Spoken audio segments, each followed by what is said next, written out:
Now, boys and girls, stop up the little ones' ears. It's time for a fairy tale by Hunter. Furious Fox and the Mystery of the Missing Republican Votes by Hunter for Daily Kos. Furious Fox had a problem. Fox wanted his Republican Party to win all the elections, but somebody has been going around telling Republican voters that they should not vote by mail and should not vote early, despite both of these things being things Republican voters previously liked to do because they are often much more convenient than standing in long voting lines on Election Day.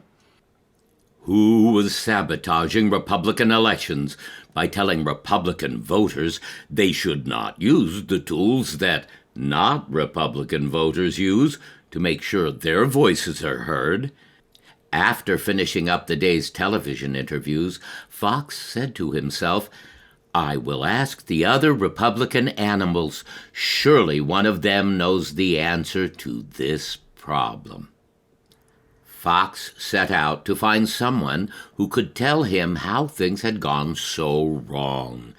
It didn't take long before he saw Grumpy Goose, who was conveniently wrapping up another television interview downstairs from his own studio. He asked Grumpy Goose, "Do you know who told our voters to not vote by mail?" Grumpy Goose nodded. "Oh, it was everyone. Not everyone, but a lot of animals did. At the very top of the Republican Party."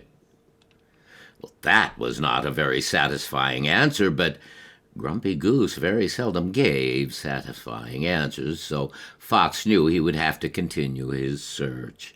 At least Grumpy Goose gave him a clue. It must be someone at the top of the Republican Party who was responsible. Fox set out to find somebody who was close to the top of the Republican Party. Fox already knew the way to Republican Party headquarters, but it was still an arduous journey. Fox had to travel through no less than 3 no-go zones before he reached his destination. There, in the big tent of Republicanism, he found Salty Squirrel picking through old documents, disposing of any that had turned out to be authored by criminals. Fox wasted no time in asking his question. "Salty Squirrel, do you know who has been telling our Republican voters they shouldn't vote early or by mail?" Salty Squirrel looked up from her work. I would say there were many who said that," she announced in an authoritative voice. "Well, who was it?" asked Fox again. "I would like to talk to them, but don't know who to talk to." The squirrel narrowed her eyes. "There were many," she said somewhat coldly. Then she turned away, refusing to answer any further questions. In fairness, she had quite a lot of work to do. This left Fox in a lurch. He knew somebody was sabotaging Republican turnout efforts by discouraging Republicans from voting early or by mail, but even the animal who was in charge of knowing the most about the Republican Party was not willing to tell him who was behind such a scheme. What could he do? After thinking for a long time, which was not something Fox did often, and which turned out to be even more tiring than traveling through 3 no-go zones, Fox decided that asking Salty Squirrel for answers was like pissing into the wind. Now he felt silly for even trying.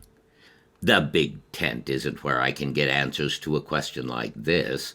I will go to those with the most actual power in the Republican Party, for surely they will know more than the paper pushers here. Several more no-go zones later, he arrived at the United States Capitol. Fox was, of course, escorted into the building with little fuss, since everyone there knew he was important.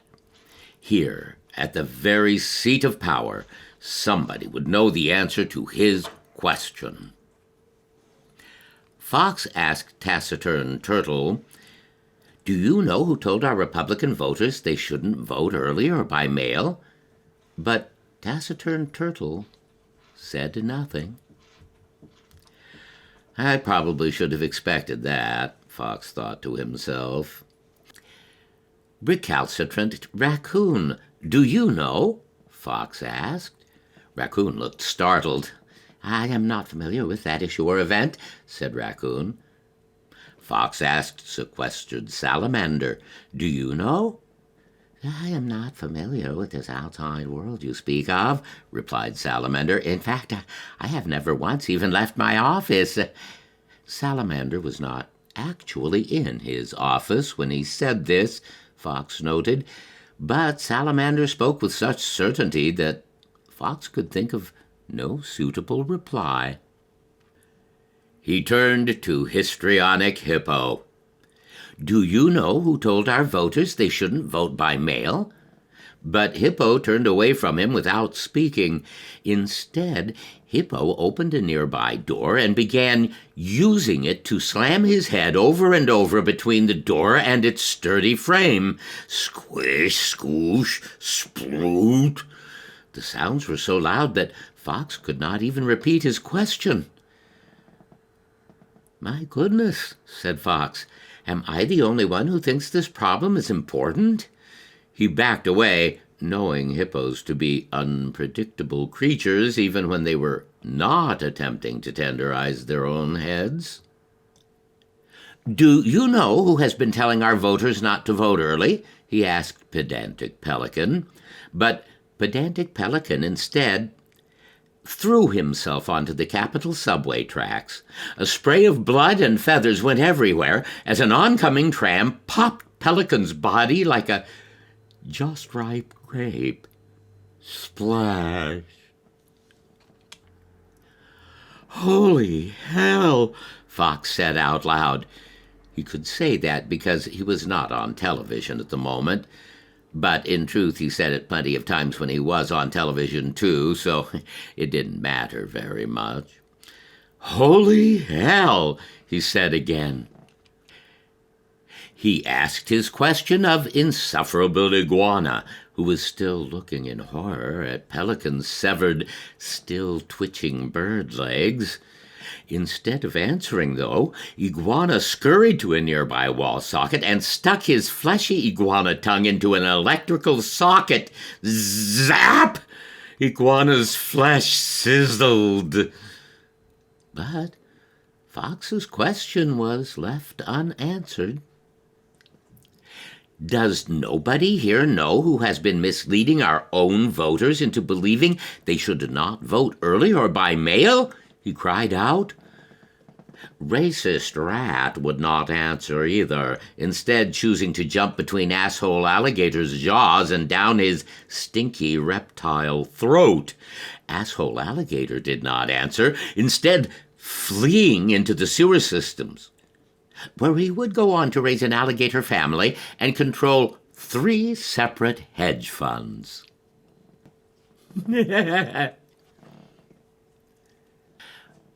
Partisan Parrot stuffed himself through a nearby mail slot. Both sides Bunny ripped one of his sturdy hind feet off, shoving it down his own throat. Filibuster Ferret touched fentanyl, which caused him to explode. Holy fucking hell, said Fox. This is not at all a children's story. I had better make sure it is banned from school libraries. In the end, Fox could find nobody willing to answer his question. Nobody in the Republican Big Tent or among the important animals of the Capitol knew which Republicans had been telling Republican voters they should not vote early or vote by mail. He left the Capitol with the smell of iguana's burning flesh, which smelled like chicken, still strong in his nose. The Republican Party would be in trouble if nobody could figure out who was so efficiently sabotaging Republican turnout efforts. Fox wandered slowly home, still dazed and very depressed. Tomorrow he had to go on television again, and now he was worried that if he asked the question on camera, then his show would be banned from school libraries, too. "Fuck that," Fox said to himself with sudden resolve. This was not an issue important enough to risk television ratings over, and so Fox decided to never speak of this again.